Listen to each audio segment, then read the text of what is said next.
हवस और प्यार में फ़र्क होता है। किसी को अपनी ओर आकर्षित करने और आकर्षित होने में फ़र्क होता है। कस्मों और वादों में फ़र्क होता है। चालाकी और समझदारी में फ़र्क होता है। गुलामी के युग में एक व्यापारी अपने खरीदे हुए गुलाम औरत को बेचने के लिए बाजार ले आया।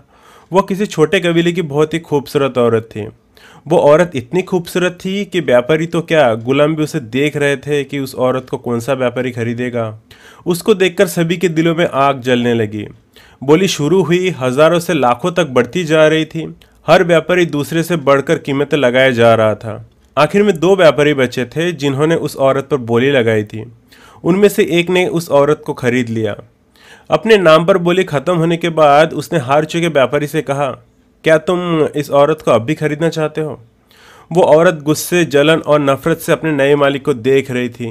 वो सोच रही थी मर्द कितना घिनौना, कमीना, नालायक और कम अकल होता है। हार चुके व्यापारी ने कहा, मैं अब भी इस औरत को खरीदना चाहूंगा, अगर तुम मानो तो। जीते हुए व्यापारी ने जितनी कीमत उस औरत पर लगाई थी उससे दुगनी कीमत हारे हुए व्यापारी के सामने रखी। वो मान गया। दुगनी कीमत पर औरत को खरीदकर व्यापारी ने उस औरत की खरीदारी के कागज पकड़ लिए और औरत के चेहरे को देखा। औरत के आंखों में अब भी नफरत, क्रोध की आग जल रही थी। देखते देखते उस नए व्यापारी ने सारे व्यापारियों और गुलामों के सामने उस खरीदारी के कागजों को फाड़ डाले और कहा, जाओ, आज से तुम आज़ाद हो।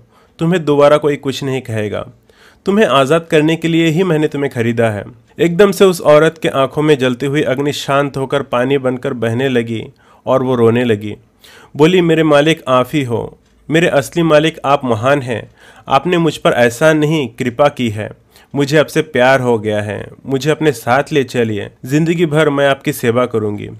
मालिक होने और मेहरबान होने में फ़र्क होता है। कुछ लोग मालिक तो बन जाते हैं लेकिन मेहरबान नहीं बन पाते।